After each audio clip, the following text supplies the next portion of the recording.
And this came about. I had come out to LA with Manhattan Transfer, and we had done a summer TV series, which everybody loved, but was considered way too hip for TV, for the audience.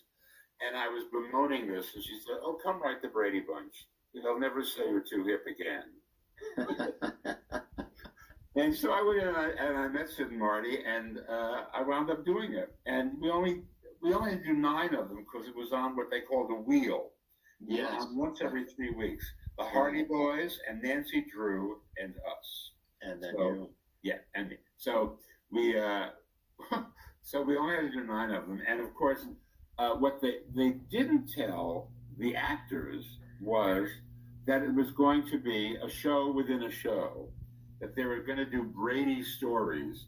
But the Brady story was they were a performing unit, and they had a TV series, and they had to go do the variety show with guest stars and have a home life, and that would thread through the hour.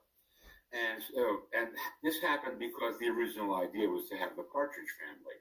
That's right. Which was a performing family.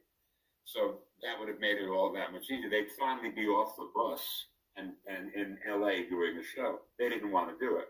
So the Bradys, Fred Silverman said, "Let's do it with the Bradys." Now, the Brady kids had an act. They would play state fairs and various things, and it was fine. And, they got away with it. They were not singers and dancers, most of them. Barry Williams was a very good singer and dancer. But the others were like, they were okay. And, of course, Florence was Florence. But Bob Reed was a serious actor. Well, he was actually a comic actor on Broadway, too. But he'd become serious in television doing The Defenders, which was a big lawyer show that was a hit. And it wouldn't have mattered much, except that they didn't know that they were going to be doing this format until they showed up to do it.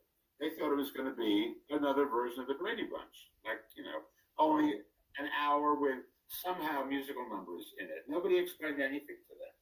So they were taken somewhat aback, especially Bob, who, didn't have any of those skills. And we made use of that. We put him in drag as Carmen Miranda, and we had him do dance things that he couldn't do, and he would play the consternation of being in this thing. But eventually, I think he got into the swing of it. And a couple of years later, I went to see him on Broadway. He was doing Death Trap, a mystery, and he said, "I said, you having a good time?" He said, "Oh yeah, this is fun, but there's not as much fun as I had doing the variety show